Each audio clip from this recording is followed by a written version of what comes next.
O güzel insanlar kanını vermişler ve bu memleketi böylesince sulandırmışlar. Bu insanların ve bu ümmetin bahar yağmuru olmuşlar.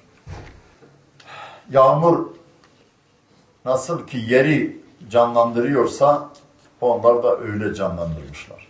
Allah yolunda vurulanları, şehit edilenleri ölü saymayınız. Onlar diridir, Allah katında rızıklarını yerler. Tabi diyorlar ki onların ruhları, yani bu kuşların göğsünde taşınıyor kıyamete kadar.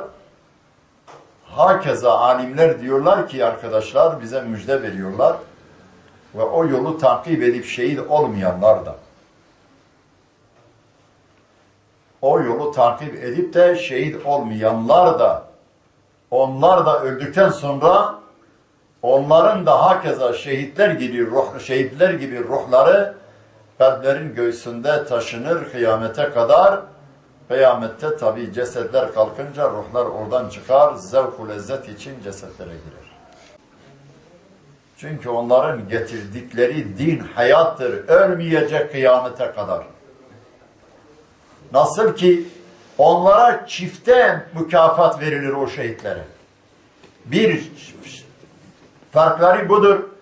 Onlar Allah katında diridirler, orada rızık yiyorlar, ölü değiller, ölmemişler. Onlar ölümün acısını çekmemişler. Onlar belki daha ok ulaşmadan önce can veriyor. Veyahut asılmadan önce can veriyor. Veyahut Habibi Necar Şem'un gibi bu Antakya insanları, yani diri diri yakılıyordu. Kazanlarda yağ ile yakılıyordu. Daha yağın içine atılmadan önce onlar can veriyor. Onlar onun için hayattadır, eziyet çekmemişler, ölüm tadını bile görmemişler.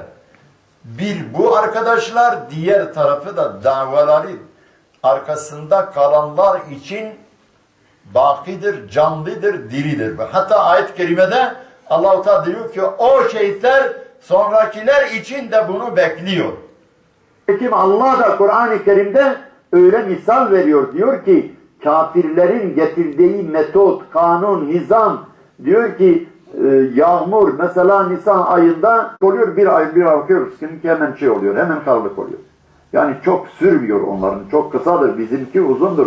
Ta Muhammed Aleyhisselatü Vesselam'dan 1924'te kadar İslam alemi dünyada hükümrandı. Velev ki tam İslam'ı yaşamıyorlarsa da gene de hükümran idi. Yani 1400 sene hangi fikir devam edebilir? Bütün dünyada hükümran idiler bunlar.